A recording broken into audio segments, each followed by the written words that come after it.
So, as we mentioned, by the time the Middle Ages rolled around, gingerbread as a whole was already fairly popular.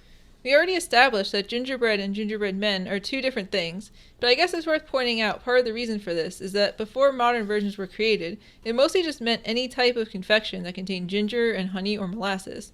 Obviously, this sort of leaves the door open for all sorts of variations. Yeah, like we covered the main version of gingerbread, which is a type of bread, cake, thingamajig mashup. But now, since it's the topic for this episode, we're going to focus on gingerbread men. But, before that, there were also some types of candy that also got included in the old GB party. Some of them were chewy, almost like a taffy. Some of them were spicy, gingery hard candies.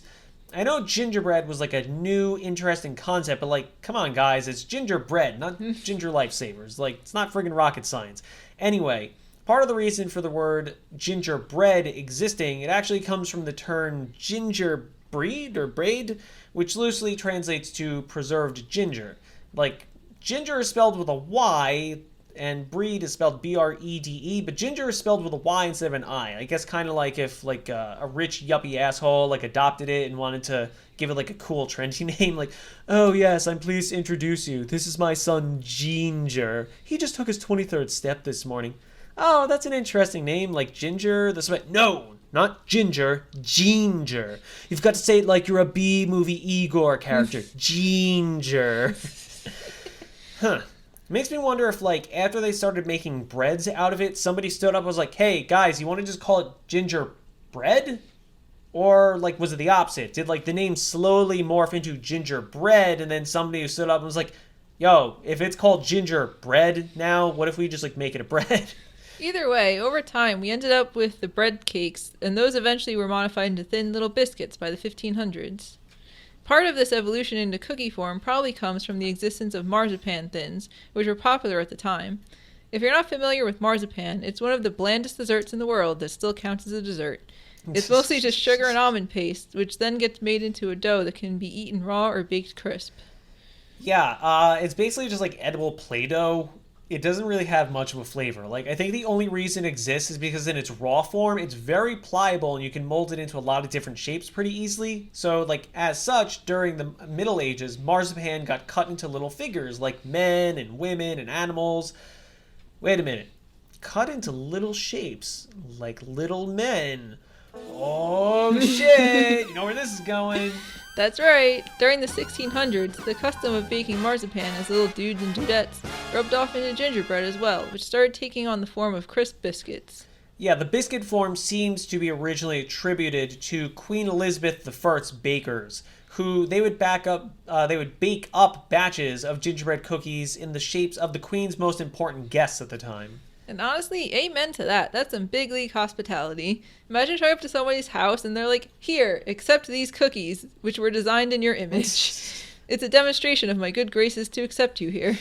I believe the modern day equivalent of that, I guess it would be those socks that you can print your dog's face on. You just give people a pair of socks with their own face on them. I think we were considering doing that as a gift to the people in our bridal party. We were thinking of giving that as the bridal party gift. I think they're called pup socks. I think there's a few different ones, but pup socks is the one I used for your... Yeah, pupsocks.com. Go get socks with your face on them and then wear them. Just show everyone here they are. Anyway, the biscuits became popular enough that they appeared outside of the royal court. With good reason, too. Not only were they a tasty treat, but just like their bread counterpart, gingerbread cookies were also lauded as medicine. Yep. Apparently, it was common for medicine men to wander the countryside, and they would give gingerbread out as, or gingerbread men, they would give them out as good luck tokens and special charms for women that wanted to win over the affection of a man. The idea was that girls who were lusting after someone could go to these folk practitioners, describe the object of their affection, and the medicine man would bake up a cookie that resembled the dude.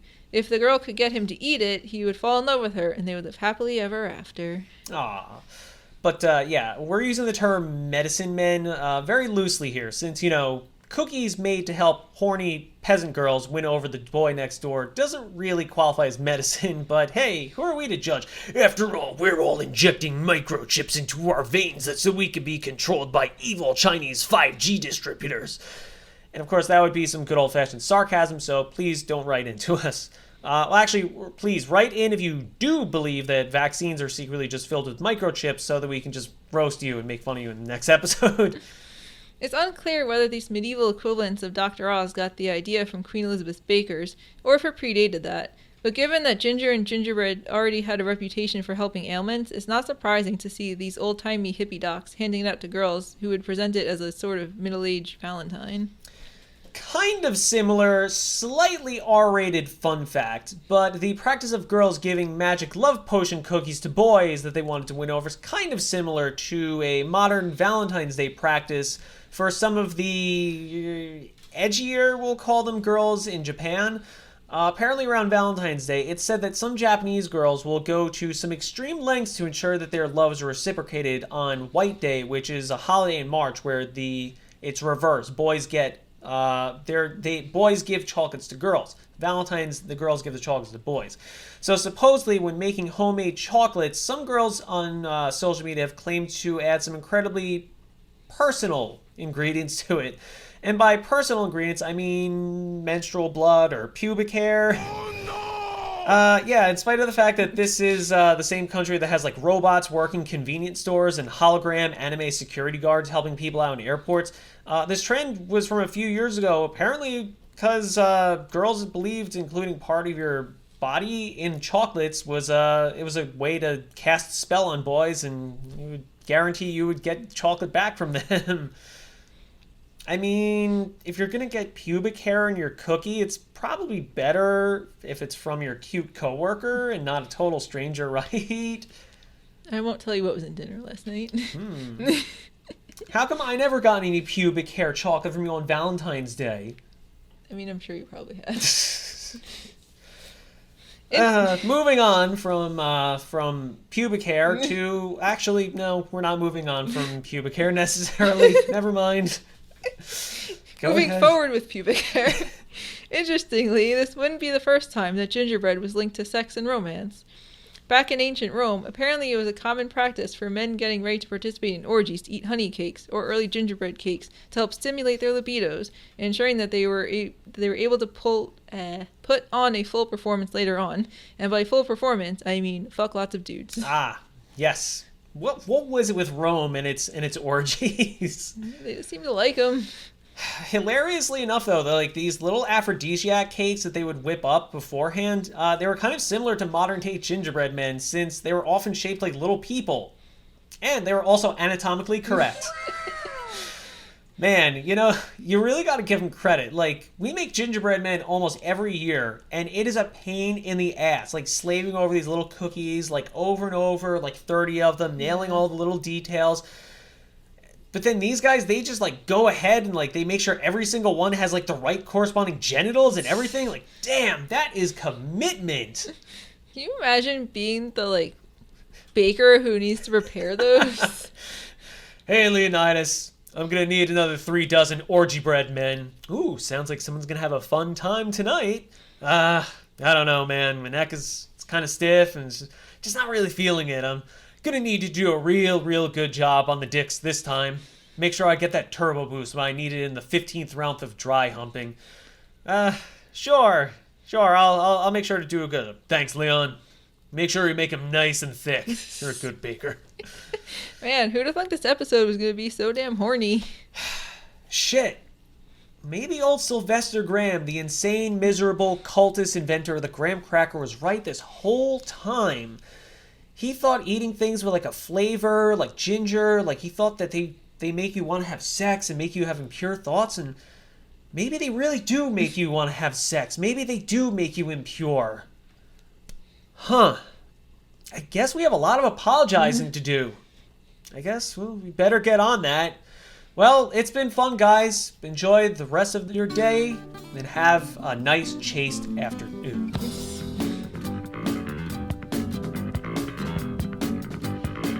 And for more insight on that joke, go listen to our S'mores episode in which we focus heavily on the Grahamites and their leader, Sylvester Graham, who he invented a terrible early version of graham crackers to try to trick his followers into living pure, miserable lives. Anyway, speaking of crackers, let's finally move back to gingerbread biscuits. So, as mentioned, in the 1600s, gingerbread cookies were catching on as a crunchier alternative to standard gingerbread loaves. And much like the ancient sexually charged Roman versions, they were already being shaped into little persons as well. Yeah, during this period, gingerbread men were a common fixture at medieval fairs. While they would get cut into a variety of shapes, such as men, but also women and sometimes farm animals as well. Their popularity at this time actually led to the point that the fairs ended up being called gingerbread fairs. The shapes of the gingerbread would change depending on the time of year, sort of like Middle Ages version of limited edition varieties that we have today.